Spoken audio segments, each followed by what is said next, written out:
വെജൊക്കെ കഴിക്കാൻ ഇഷ്ടപ്പെടുന്ന എല്ലാവരുടെയും ഫേവറേറ്റ് ആയിട്ടുള്ള നല്ലൊരു നാടൻ മീൻ തലക്കറിയാണ് ഇന്ന് നമ്മൾ ചെയ്യാൻ പോകുന്നത്. ഉണ്ടാക്കാനൊന്നും ഒരു ബുദ്ധിമുട്ടുമില്ല കേട്ടോ, വളരെ സിമ്പിളായിട്ട് നമുക്കിത് ഉണ്ടാക്കിയെടുക്കാം. രുചിയുടെ കാര്യത്തിൽ ഒരു രക്ഷയില്ല, കാണുമ്പോൾ തന്നെ അറിയാലോ ഇത് എത്രത്തോളം ടേസ്റ്റിയാണെന്നുള്ളത്. കപ്പയ്ക്കും ചോറിനും ഒക്കെ കൂടെ കഴിക്കാനായിട്ട് പൊളിയാണ്. അപ്പോൾ ഇതെങ്ങനെയാണ് ഉണ്ടാക്കിയെടുത്തതെന്ന് കാണണ്ടേ? ഡീറ്റെയിൽസ് ഒന്നും മിസ്സാവാതിരിക്കാൻ വേണ്ടി നമ്മുടെ വീഡിയോ മുഴുവനായിട്ടൊന്ന് കണ്ടേക്കണേ. ഇഷ്ടപ്പെട്ടാലൊന്ന് ലൈക്ക് ചെയ്യുക, സബ്സ്ക്രൈബ് ചെയ്യുക. അപ്പോൾ നമുക്ക് നേരെ വീഡിയോയിലേക്ക്. അപ്പോൾ അത്യാവശ്യം വലിപ്പമുള്ള നെയ്മീൻ്റെ തലയാണ് ഞാൻ ഇവിടെ ക്ലീൻ ചെയ്ത് എടുത്തു വെച്ചിട്ടുള്ളത്. അപ്പോൾ ഒരുപാട് ചെറുതാക്കിയിട്ടല്ല, അത്യാവശ്യം വലിപ്പത്തോടു കൂടി തന്നെയാണ് കട്ട് ചെയ്തെടുത്തിട്ടുള്ളത്. മുഴുവനായിട്ട് തന്നെ എടുക്കണം എന്നുണ്ടെങ്കിൽ അങ്ങനെയാണെങ്കിലും ക്ലീൻ ചെയ്തിട്ട് എടുക്കാം. അത് ഓരോരുത്തരുടെ സൗകര്യം അനുസരിച്ച് ചെയ്യുക. അതുപോലെ തന്നെ കറിക്ക് ആവശ്യമായിട്ടുള്ള കുടംപുളി ഞാൻ നല്ല ചൂടുവെള്ളത്തിലാണ് ഇട്ട് വെച്ചിരിക്കുന്നത്. ഇങ്ങനെയാണെങ്കിൽ നമ്മളുടെ കറിയിലേക്ക് പെട്ടെന്ന് തന്നെ പുളിയൊക്കെ പിടിച്ച് കിട്ടും.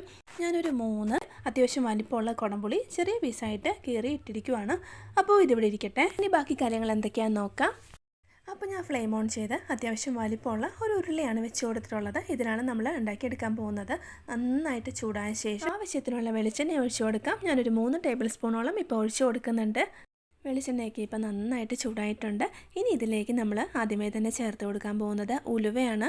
നമ്മൾ മറ്റ് മീൻകറികളൊക്കെ ഉണ്ടാക്കുമ്പോൾ ചിലപ്പോൾ ഉലുവയൊന്നും ചേർക്കണം എന്ന് നിർബന്ധമില്ല. പക്ഷേ ഇതുപോലെ എന്തെങ്കിലും സ്പെഷ്യലായിട്ടുള്ള മീൻ തലക്കറികളൊക്കെ ഉണ്ടാക്കുമ്പോൾ ഒരല്പം ഉലുവ ചേർത്ത് ഉണ്ടാക്കിയെടുക്കുമ്പോഴാണ് അതിന് നല്ലൊരു സ്വാദും സ്മെല്ലും ഒക്കെ ഉണ്ടാവുന്നത്. ഞാനൊരു 1/2 ടീസ്പൂണോളം ഉലുവയാണ് ഇപ്പോൾ ചേർത്ത് പൊട്ടിച്ചിട്ടുള്ളത്. ഇനി ഇതിലേക്ക് നമുക്ക് 1 ടീസ്പൂണോളം കടുകും കൂടി ഇട്ട് കൊടുക്കാം. കടുകും ഉലുവയും ഒക്കെ നന്നായിട്ട് പൊട്ടിയ ശേഷം കുറച്ച് കറിവേപ്പിലയും കൂടി ഇട്ട് കൊടുക്കുന്നുണ്ട്. ഇനി ഇതിലേക്ക് നമുക്ക് ഇഞ്ചിയും വെളുത്തുള്ളിയും കൂടി ചതച്ചത് ചേർത്ത് കൊടുക്കാം. ഞാനൊരു 7-8 വെളുത്തുള്ളി അല്ലി, അതുപോലെ തന്നെ 2 കഷ്ണം ഇഞ്ചി, രണ്ടും കൂടി നന്നായിട്ടൊന്ന് ചതച്ച് എണ്ണയിലേക്ക് ഇട്ട് കൊടുത്തിട്ടുണ്ട്. അതും കൂടി നന്നായിട്ടൊന്ന് ഇളക്കി കൊടുത്തുകൊണ്ട് വഴറ്റിയെടുക്കാം. ആ ഒരു ഉലുവയും കടുകും അതുപോലെ തന്നെ വെളുത്തുള്ളിയൊക്കെ കൂടി എണ്ണയിലേക്ക് ഇടുന്ന ഇതുപോലെ നന്നായിട്ടൊന്ന് മൂത്ത് വരുന്ന ടൈമിൽ നല്ലൊരു സ്മെല്ലായിരിക്കും. ഈ ഒരു പാകത്തിനായി കഴിഞ്ഞാൽ പിന്നെ നമുക്കിതിലേക്ക് പച്ചമുളക് ചേർത്ത് കൊടുക്കാം. ഞാനൊരു 6 പച്ചമുളക് ഇതുപോലെ ഒന്ന് സ്പ്ലിറ്റ് ചെയ്ത് ഇട്ട് കൊടുക്കുകയാണ്. പച്ചമുളകും കൂടി നമുക്കൊന്ന് ഇളക്കി കൊടുത്തുകൊണ്ട് ഒന്ന് കുക്ക് ചെയ്തിട്ട് എടുക്കാം. ആ ഒരു പുറം ഭാഗം ഒന്ന് മുരിഞ്ഞ് വരാൻ തുടങ്ങിയാൽ മാത്രം മതി. എന്നിട്ട് നമുക്കിതിലേക്ക് ചെറിയുള്ളി ചേർത്ത് കൊടുക്കാം. ഞാനൊരു 10-15 ചെറിയുള്ളി ഇതുപോലെ 2ആയിട്ടൊന്ന് കട്ട് ചെയ്ത് വെച്ചിട്ടുണ്ട്. അപ്പോൾ ഇത് നമുക്ക് എണ്ണയിലേക്ക് ഇട്ട് കൊടുക്കാം. ചെറിയുള്ളിയും കൂടി ഒരു 2-3 മിനിറ്റ് ഒന്ന് ഇളക്കി കൊടുത്തുകൊണ്ട് മൊരിയിച്ചിട്ടെടുക്കാം. എല്ലാം കൂടി നന്നായിട്ട് മൊരിഞ്ഞ് വരുമ്പോൾ നല്ലൊരു സ്മെല്ലായിരിക്കും. അപ്പോൾ ഇതുപോലെ ഒന്ന് ആയി കിട്ടിക്കഴിഞ്ഞാൽ പിന്നെ ഇതിലേക്ക് നമുക്ക് പൊടികൾ ചേർത്ത് കൊടുക്കണം. ആദ്യം ഫ്ലെയിം ഒന്ന് നന്നായിട്ട് കുറച്ച് വെച്ചു.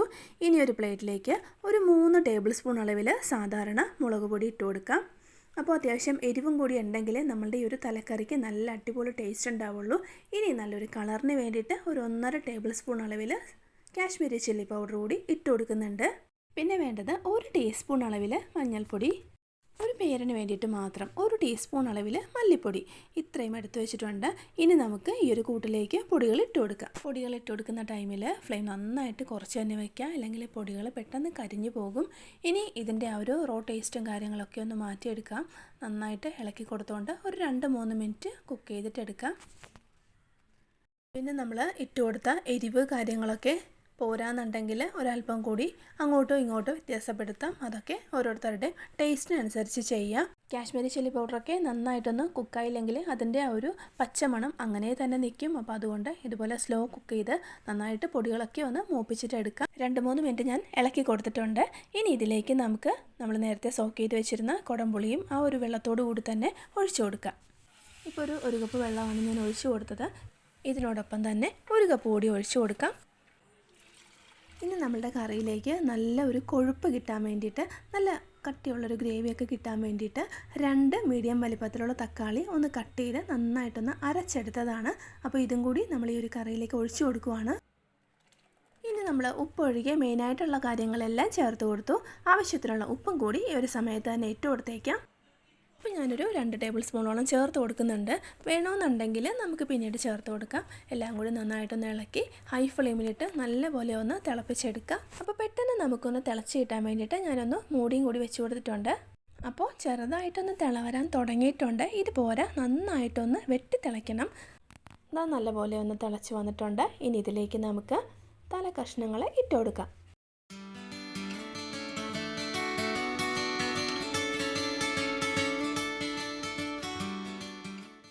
കഷ്ണങ്ങളൊക്കെ ഇട്ട് കൊടുത്തിട്ടുണ്ട്. ഇനി ഇതെല്ലാം തവി വെച്ചിട്ട് ഒന്ന് അഡ്ജസ്റ്റ് ചെയ്തും കൂടി വെച്ച് കൊടുത്തു.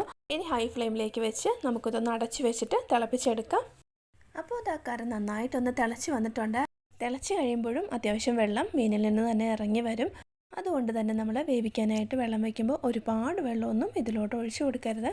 കഷ്ണങ്ങളും വെള്ളവും ഏകദേശം ഒരേ ലെവലിൽ കിടക്കുന്ന പാകത്തിന് മാത്രമേ നമ്മൾ വെള്ളം ഒഴിച്ച് കൊടുക്കാവൂ. ഇല്ലാന്നുണ്ടെങ്കിൽ വെന്ത് ആകെ ആ ഒരു ടേസ്റ്റും ടെക്സ്ചറും ഒക്കെ അങ്ങ് മാറിപ്പോകും. അപ്പോൾ നന്നായിട്ട് തിളച്ച ശേഷം ഞാനിത് മീഡിയം ഫ്ലെയിമിലേക്ക് മാറ്റിയിട്ടുണ്ട്.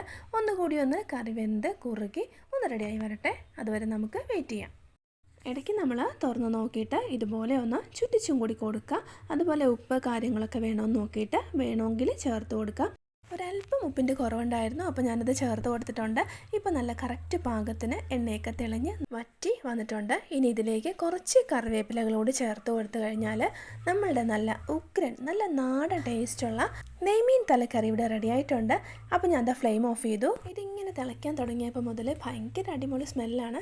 ഇതൊക്കെ കഴിക്കാൻ ഇഷ്ടപ്പെടുന്നവർക്ക് ഈ രീതിയിലൊക്കെ നമ്മൾ ഉണ്ടാക്കി കൊടുത്താൽ ഒരുപാട് ഇഷ്ടത്തോടെയൊക്കെ അവർ കഴിച്ചു പോകും. ഒരു കറിയുടെ ചൂടൊക്കെ ഒന്ന് ആറി തണുത്ത് വരും തോറും ടേസ്റ്റ് ഇങ്ങനെ കൂടിക്കൊണ്ടേയിരിക്കും. അപ്പോൾ ഇതുപോലെയൊക്കെ ഉണ്ടാക്കി കഴിക്കാൻ ഇഷ്ടമുള്ളവർ തീർച്ചയായിട്ടും ഈ ഒരു രീതിയിൽ തന്നെ ഒന്ന് ട്രൈ ചെയ്ത് നോക്കുക. എന്തോരം വേണമെങ്കിലും ചോറും കപ്പയും ഒക്കെ നമ്മൾ ഈ ഒരു കറി കൂട്ടിയിട്ട് കഴിച്ചു പോകും. അടിപൊളി ടേസ്റ്റാണ്. അപ്പോൾ എല്ലാവർക്കും ഇന്നത്തെ നമ്മുടെ വീഡിയോ ഇഷ്ടപ്പെട്ടെന്ന് വിചാരിക്കുന്നു. ഇഷ്ടപ്പെട്ടാലൊന്ന് ലൈക്ക് ചെയ്യുക. നമ്മുടെ ചാനലിൽ ആദ്യമായിട്ട് വന്ന കൂട്ടുകാരുണ്ടെങ്കിൽ ഒന്ന് സബ്സ്ക്രൈബ് ചെയ്ത് സപ്പോർട്ടും കൂടി ചെയ്യാൻ മറക്കരുത്. അപ്പോൾ ഇന്നത്തെ നമ്മുടെ വീഡിയോ ഇത്രയേ ഉള്ളൂ. മറ്റൊരു നല്ല അടിപൊളി റെസിപ്പിയുമായി വീണ്ടും കാണാം. താങ്ക്